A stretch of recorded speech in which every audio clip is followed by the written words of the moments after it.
Good morning, everybody out there in the Periscope world. My name is David Ray. I'm the State Director for Americans for Prosperity, Arkansas, and we're actually live here in D.C. this morning, and very pleased to be joined by U.S. Senator Tom Cotton from the great state of Arkansas. Senator, how are you this morning? I'm great. Good to be on with you, David. Great. So I have to start off by asking, is this your first Periscope? This is my first Periscope. Until just a few days ago, I thought Periscope was a device on a submarine.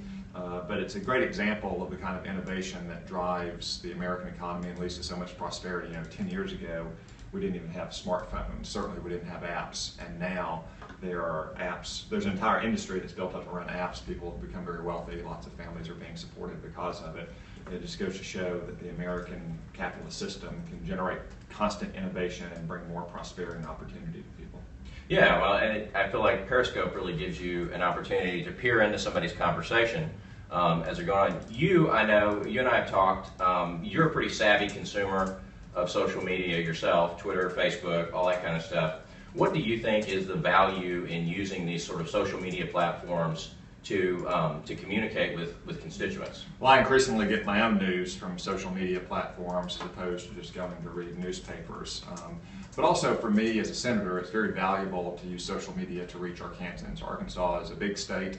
We've got a lot of small towns, and I have an opportunity through Facebook or through Twitter or through things like Periscope now to be able to reach a wide number of Arkansans across the entire state, as opposed to driving for hours at a time and meeting with a few dozen here and a few dozen there. I can reach thousands at any given time, so they can hear from me, they can send me questions, we can respond to them. It provides a lot more interactive opportunities. Yeah, absolutely. Welcome to 2015.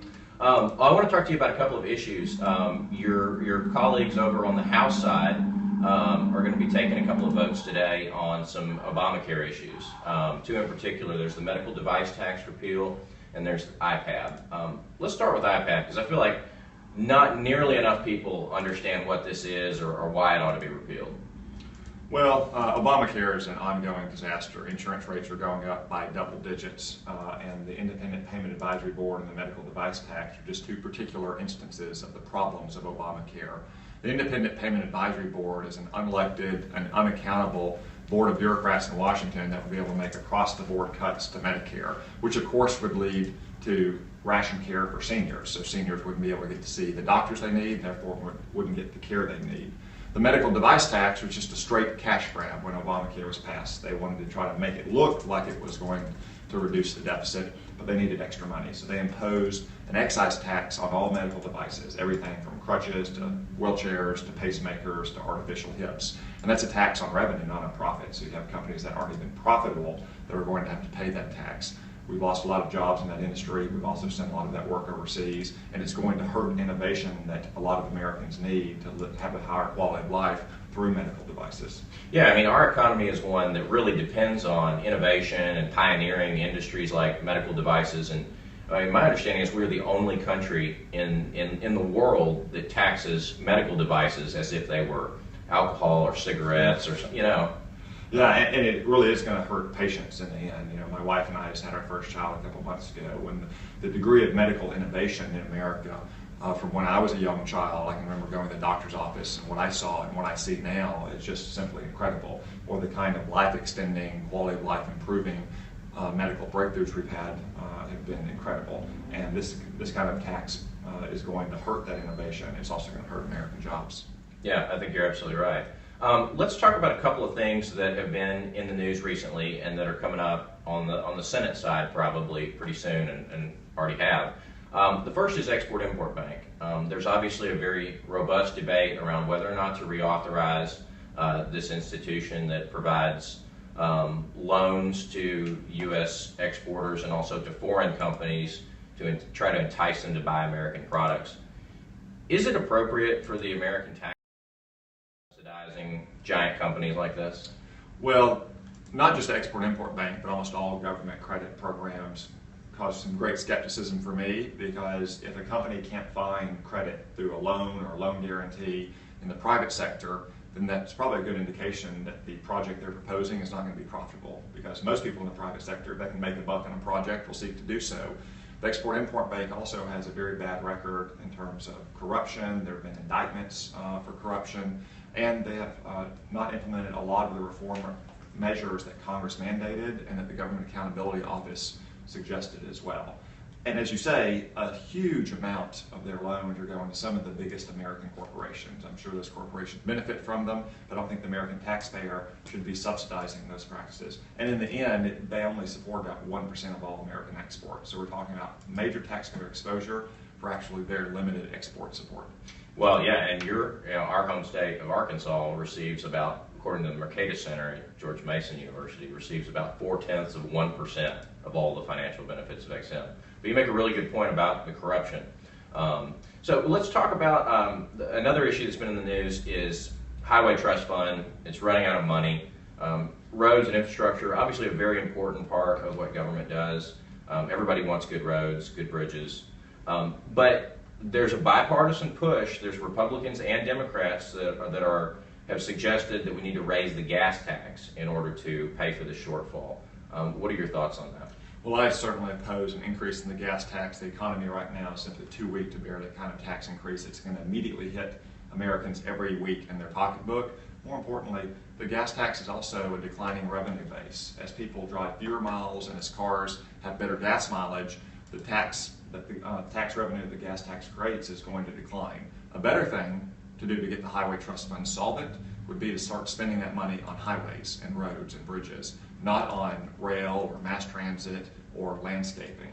Those all might be worthwhile projects for government. I would say more for local government or state government than the federal government.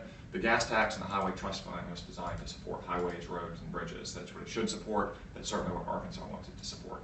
Yeah, and what's your sense over on the Senate side? I mean, do you feel like are most of your colleagues in agreement with you on that, or what's kind of the consensus? The vast majority of Republican senators with whom I've spoken oppose a gas tax for the exact reasons I mentioned, that it would be bad for Americans because it's going to hit their pocketbook every week, and it simply is not going to be a long-term solution for the Highway Trust Fund's financial problems because it is a declining revenue base. We'd be much better off just spending the Highway Trust Fund on highways. Okay, and so let's wrap up with some energy issues and some environmental things. The Keystone Pipeline. I feel like we have been debating and arguing about the Keystone Pipeline in America for almost a decade. It seems like. I mean, is this ever going? You guys took a vote on it in the Senate earlier this year. Is this ever going to go anywhere? Well, we did pass the Keystone Pipeline permitting bill out of the Congress, but President Obama vetoed it because he's enthralled to left-wing radical environmentalists. Every environmental study has said the pipeline is going to be environmentally sound. It's going to help provide more jobs for Americans. It's a key piece of infrastructure for Canada, one of our strongest allies in the world, one of our closest trading partners. It should have been built years ago. President Obama says that he's going to make a decision by the end of his tenure. I suspect that he's waiting until the end of his tenure so he can decline the permit. It could always be resurrected under a Republican president, but it really just goes to show, in my opinion, an anti-growth, anti-capitalist mindset that a perfectly safe, modern pipeline wouldn't be built at a time when North America has a chance to be the world's leading energy provider. Yeah, and also at a time when job creation is sputtering. So on the EPA has finalized a rule recently, and it's caused a lot of concern. I know you, as well as several other members of the Arkansas delegation, spoke out when the EPA finalized this Waters of the U.S. rule. There's a lot of concerns with this. Can you kind of outline what your thoughts are on it? Sure. The EPA's regulation of the waters of the United States will infringe on private property rights all around the country. In Arkansas, whether you're a farmer or rancher, forester, manufacturer, or simply a homeowner, you may now have to go to the EPA to get a permit if you want to make the smallest changes, not to a navigable riverway, which is what the Constitution calls the federal government to exercise jurisdiction over, but to the smallest pond, creek, or even puddle that are miles away from a navigable waterway or watershed. I oppose the regulation. The EPA needs to go back to the drawing board, make its decisions based on sound science, and also respect property owners' rights.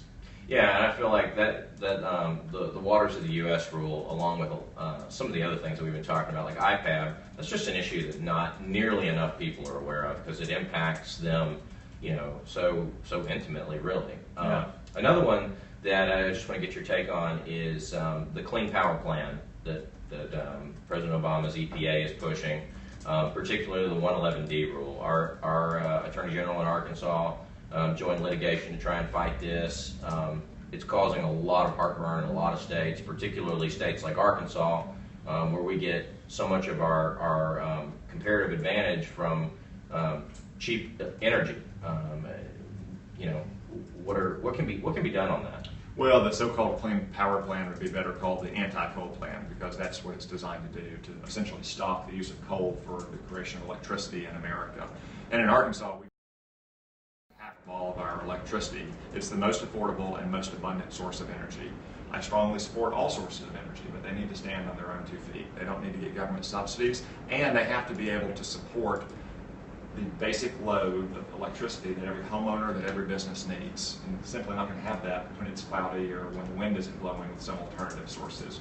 That's why I oppose the EPA's regulation. I'm glad that Arkansas is now part of that lawsuit, and we're working in Congress to stop that regulation from going forward for homeowners, for businesses, for coal miners. Is there any legislation that would roll that back? We are trying to move forward with legislation. Obviously, it's going to be hard to pass legislation with Barack Obama wielding the veto pen, but we're going to try to also use our spending power to limit the EPA's ability to spend money to enforce the regulation. So hopefully we can get to the end of the Obama administration without them trying to continue to prosecute their war on coal.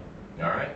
Well, Senator, thank you for joining us. Thanks, David. Thanks to all of you out there on Periscope for joining us. This is the first and hopefully what will be a great series of conversations with activists, opinion leaders, and elected officials from AFP-Arkansas. So give us a follow and stay tuned.